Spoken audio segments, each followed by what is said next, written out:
নমস্কার, আমি মিলন স্যার পাল একাডেমি সেন্টারে তোমাদের সকলকে জানাই স্বাগত। আমি আজকে আবার চলে এসেছি। তোমরা যদি একটু খেয়াল করো তাহলে দেখতে পাবে আরআরবি এনটিপিসি 2025-এ পরীক্ষায় যে ধরনের প্রশ্নগুলি এসেছিল সেই প্রত্যেকটি প্রশ্ন নিয়ে আজকের এই ক্লাসটিতে তোমাদের সাথে আমি সম্পূর্ণ বিস্তারিত আলোচনা করব। ক্লাসটি শুরু করার পূর্বে তোমাদের কাছে আমার ছোট্ট একটি রিকোয়েস্ট, যারা আমার চ্যানেলে নতুন দেখছো তারা অবশ্যই আমার চ্যানেলটিকে সাবস্ক্রাইব করে পাশে থাকা বেল আইকনটিকে একটু প্রেস করে দিবে। আর ক্লাসটি যদি ভালো লেগে থাকে তাহলে অবশ্যই একটা লাইক দিয়ে যাবে, এবং কোথাও যদি সমস্যা হয়ে থাকে তাহলে আমাকে কমেন্ট বক্সে অবশ্যই তোমরা কমেন্ট করবে। তাহলে চলো আর সময় নষ্ট না করে সরাসরি চলে আসি। এবার প্রশ্নগুলোর দিকে একটু আমরা চোখ রাখি। প্রথম যে কোশ্চেন, সেই কোশ্চেনটি দেখো কি বলেছে। বুদ্ধের বাসভবনকে কি বলা হয়? বুদ্ধের বাসভবনকে কি বলা হয়? তোমাদের চারটে অপশন ছিল। এই চারটে অপশনের মধ্যে আমি সঠিক যে অ্যান্সার, সেই অ্যান্সারটা লিখে রেখেছি, সেটা হচ্ছে বিহার। বুদ্ধের বাসভবন ছিল হচ্ছে বিহারে, এই জন্য বুদ্ধের বাসভবনকে বলা হচ্ছে বিহার। ওকে, তারপরে কোশ্চেন দেখো, প্রোটন কে আবিষ্কার করেন? প্রোটন বা প্রোটন কণা কে আবিষ্কার করেন? সঠিক অ্যান্সার হচ্ছে রাদারফোর্ড। রাদারফোর্ড প্রোটন কণা আবিষ্কার করেছিলেন। তারপরে কোশ্চেনে দেখো, ন্যাটো এর সদর দপ্তর কোথায়? ন্যাটো এর সদর দপ্তর হলো ব্রাসেলসে। ব্রাসেলসে ন্যাটো এর সদর দপ্তর অবস্থিত। ওকে, তারপরে কোশ্চেন, মগধের প্রথম রাজধানী কোথায় ছিল? মগধের প্রথম রাজধানী কোথায় ছিল? মগধের প্রথম রাজধানী ছিল রাজগৃহ বা রাজগৃহে ছিল মগধের প্রথম রাজধানী। তারপরে কোশ্চেন দেখো কি বলেছে, আইএমএফ এর সদর দপ্তর কোথায় অবস্থিত? আইএমএফ এর সদর দপ্তর ওয়াশিংটনে অবস্থিত। তারপরে কোশ্চেন, চৌসার যুদ্ধ কাদের মধ্যে হয়েছিল? চৌসার যুদ্ধ কাদের মধ্যে হয়েছিল? চৌসার যুদ্ধ হয়েছিল হুমায়ুন ও শের শাহের মধ্যে। হুমায়ুন ও শের শাহের মধ্যে চৌসার যুদ্ধ হয়েছিল। তারপরে কোশ্চেনে খেয়াল করো, সালোক সংশ্লেষ সবচেয়ে বেশি হয়। সালোক সংশ্লেষ সবচেয়ে বেশি বা সব থেকে ভালো হয় লাল আলোতে। লাল আলোতে সালোক সংশ্লেষ সবচেয়ে বেশি বা ভালো হয়। তারপরে কোশ্চেন দেখো, দাদাভাই নৌরোজি কত সালে ইস্ট ইন্ডিয়া কোম্পানি স্থাপন করেন? দাদাভাই নৌরোজি কত সালে ইস্ট ইন্ডিয়া কোম্পানি স্থাপন করেন? সঠিক 1966 সালে। তারপরে কোশ্চেন, লোহরি উৎসব কোন রাজ্যে পালিত হয়? লোহরি উৎসব কোন রাজ্যে পালিত হয়? সঠিক অ্যান্সার পাঞ্জাব। পাঞ্জাবে লোহরি উৎসব পালিত হয়ে থাকে। তারপরে কোশ্চেন, তিস্তা কোন নদীর উপনদী? তিস্তা কোন নদীর উপনদী? তিস্তা কোন নদীর উপনদী? সঠিক অ্যান্সার হচ্ছে ব্রহ্মপুত্রের। ব্রহ্মপুত্রের হচ্ছে উপনদী হচ্ছে তিস্তা। তারপরে কোশ্চেনে এসো, শ্রেণিক কোন শাসকের উপাধি ছিল? শ্রেণিক কোন শাসকের উপাধি ছিল? সঠিক অ্যান্সার বিম্বিসার। বিম্বিসারের উপাধি ছিল।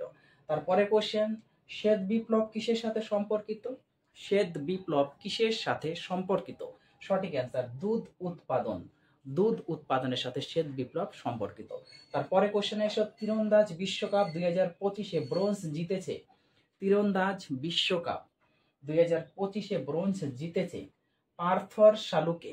পার্থর শালুকে। ওকে, তারপরে কোশ্চেন আসো, 2024 সালের বিশ্ব ক্ষুদ্র সূচকে ভারতের স্থান কত? 2024 সালের বিশ্ব ক্ষুদ্র সূচকে ভারতের স্থান কত? 105তম। ওকে, 105তম।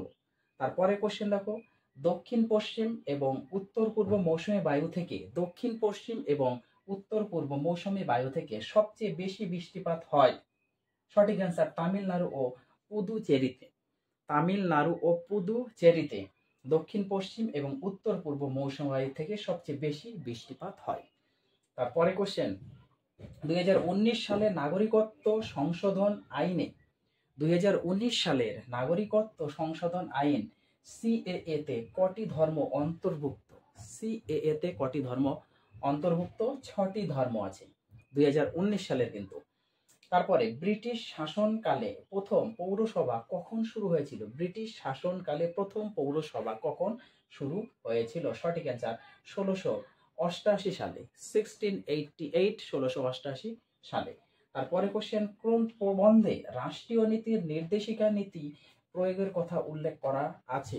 আরেকবার কোশ্চেনটা রিপিট করছি, কোন প্রবন্ধে রাষ্ট্রীয় নীতির নির্দেশিকা নীতি প্রয়োগ করা বা প্রয়োগের কথা উল্লেখ করা আছে?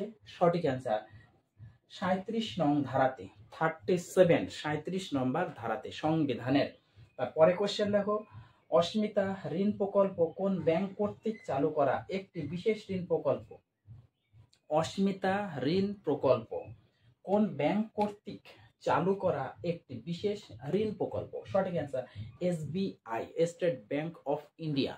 তারপরে কোশ্চেন, জলজীবন প্রকল্পের মাধ্যমে গ্রামীণ কভারেজের কত শতাংশ অর্জন করা হয়েছে? জলজীবন প্রকল্পের মাধ্যমে গ্রামীণ কভারেজের কত শতাংশ অর্জন করা হয়েছে?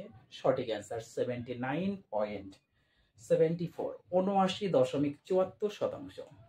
তোমাদের আমি ছোট্ট একটা কথা বলি, যারা আমাকে কমেন্ট করো যে তোমরা এই লেখাগুলো বুঝতে পারছো না, তাদেরকে প্রত্যেকটি ক্লাসে আমি রিকোয়েস্ট করি, তোমরা যখন ক্লাসটি দেখবে আমার, তখন খাতা এবং পেন নিয়ে অবশ্যই বসবে। প্রত্যেকটি কোশ্চেন কিন্তু আমি রিপিট করে করে প্রত্যেকটি কোশ্চেন আমি বলে দিই।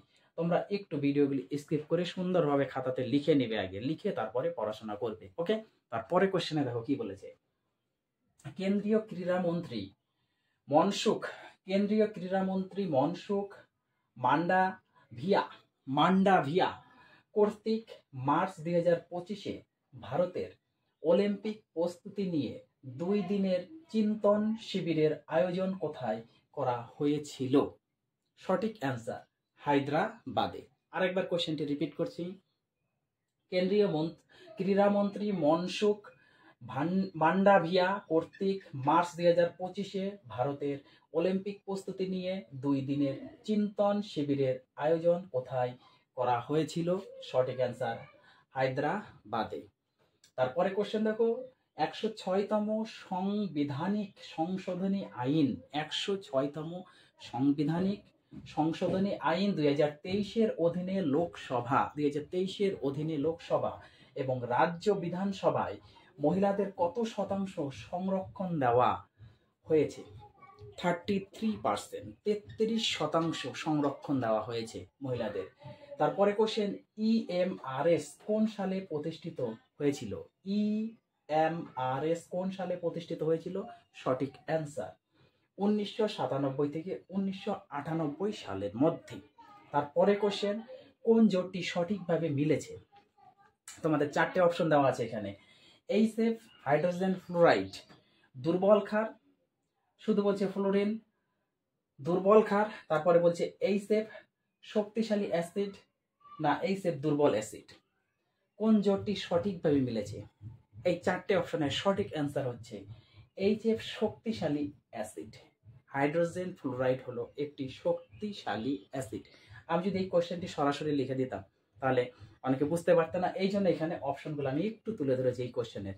ওকে, কোশ্চেনটি একটু মনে রাখতে হবে, কোন জোটটি সঠিকভাবে মিলেছে, অর্থাৎ HF হাইড্রোজেন ফ্লোরাইড শক্তিশালী একটি অ্যাসিড। আশা করি এই ক্লাসটা নিয়ে কারো কোথাও সমস্যা নেই। যদি সমস্যা থেকে থাকে, আমি বারবার বলি, প্রত্যেকটি ক্লাসে আমি বলি, তোমাদের যে কোনো ধরনের সমস্যা হলে অবশ্যই আমাকে কমেন্ট করবে, যেন তোমরা সেই সমস্যার সম্মুখীন না হও। এর জন্য আমি সবসময় অ্যালার্ট থাকবো। তাহলে এই ক্লাসগুলো তোমরা একটু ক্লিয়ার করো। পরবর্তী শিফটে যারা এক্সাম দিতে যাবে তাদের জন্য খুবই গুরুত্বপূর্ণ আমি ক্লাসগুলি আপডেট দিয়ে চলেছি। সর্বশেষে ক্লাসটি যদি ভালো লাগে অবশ্যই একটা লাইক তোমরা দিয়ে যাবে। তাহলে এই ক্লাসগুলো দেখো, আমি আবার আসছি তোমাদের সাথে পরবর্তী পার্ট নিয়ে। তাহলে আজকের মতো আমি এখানেই শেষ করছি।